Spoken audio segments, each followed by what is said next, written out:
Link summoning will slow down Yu-Gi-Oh! Is a term many people use to describe links. Nowadays, this isn't necessarily the case considering we had extra links like it was no tomorrow because of Firewall Dragon, Nightmares, Isolde, and Summon Sword, and we have other degenerate link cards like Topologic Gumblar Dragon. However, there is still one Yu-Gi-Oh! Format that really showed how link summoning did slow down Yu-Gi-Oh! And in this video, I'm going to go down memory lane and go over the 1 month format that truly showed how link summoning slowed down Yu-Gi-Oh! To start this crash course, we need to go all the way back to 2017, which I mean isn't that long ago if you think about it. With that month, we had Code of the Duelist legal, introducing our first wave of Link monsters, which included Firewall Dragon, Mrs. Radiant.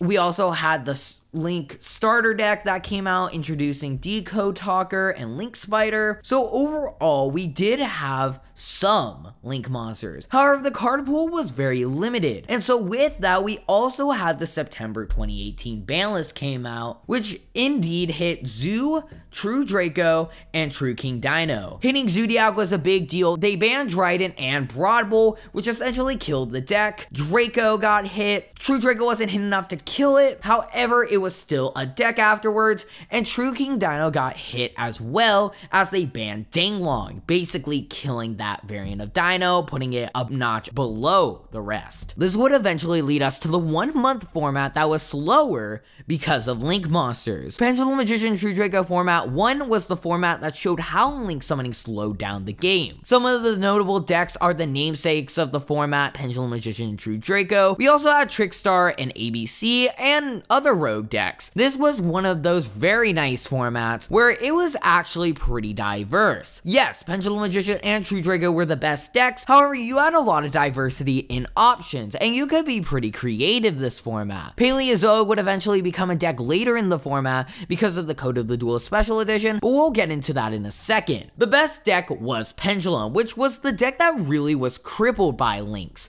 and would only play one extra deck monster at a time, which was weird to think about considering now there are so many options for link monsters. If Electromite was out at the time, that would have been absolutely ridiculous, but fortunately it wasn't. So because Pendulum had such limited access to link monsters as it required way too many resources, Pendulum Magician would have to substitute this idea of gravitating towards link monsters and instead gravitated towards the idea of just using that extra monster zone for other extra deck monsters rather than link monsters. Usually most lists would be playing like one Decode Talker just in case. However, usually it wouldn't come up. It would come up at times, but it usually doesn't. However, the key thing with this deck is turn 1, it would summon Psyframe Lord Omega and banish it to hit a card out of hand, maybe summon a second Omega, set a time pendulum graph, and pass turn there. However, what's so good about that is the fact that Omega could get itself out of the extra monster zone.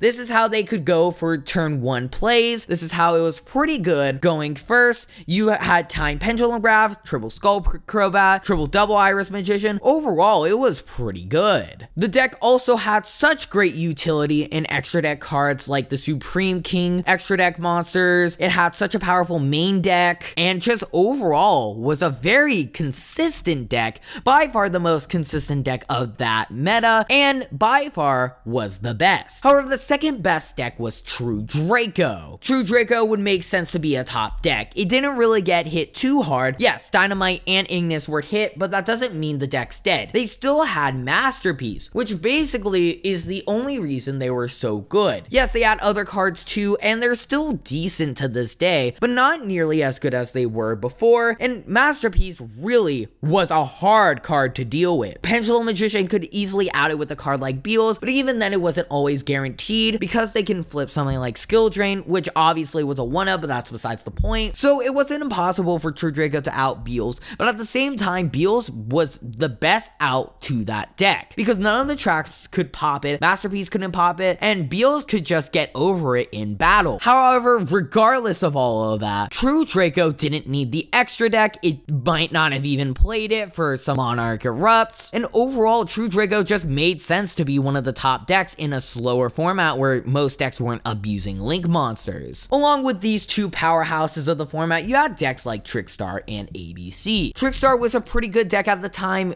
they were still kind of formulating a whole game plan. It wasn't like as concrete as it is now, but at the same time, Trickstars would usually be the deck that adapted to the format. It was the new replacement for Zoo because it's essentially a one-card engine, and overall, it's not half bad. However, I think the cool deck out of the format, the most interesting deck of the format, was Calvin Tahan's creation of ABC True Draco. ABC True Draco would be absolutely amazing this format, considering you could go triple copies of Terraforming, triple copies of Set Rotation, triple copies of Diagram, and triple copies of Union Hanger. This would be so perfect as this gave you such easy access to the field spells. You could pop ABC pieces or pop gadgets in your hand with Diagram, get access to Masterpiece super easily. You could very easily in the deck set up Masterpiece plus ABC Dragon Buster, which if you didn't know is a hard board to deal with, and ABC Dragon Buster can banish a Beal, so it didn't matter if the opponent could summon a Beals or not. There were ways to out this, but at the same time, it was very tricky, and so I think this deck was actually really good. It only got power creeped because of the next format, which I'll get to in a second. So overall, Calvin Tahan won top 4 out of UDS Orlando with the deck, putting it on the map. The reason why this format shows how Link Summoning did slow down the game is more Master Rule 4 and the extra monster zone, along with the very limited card pool of Link monsters. Think about it, you only had the starter deck and you only had Code of the Duelist to use for Link monsters. Yes, you had Firewall Dragon, Topologic Bomber Dragon, but that wasn't enough. The Link mechanic at the time just didn't have enough monsters to use and didn't support the decks enough, meaning that's why the format was so much slower. Link monsters didn't really become that relevant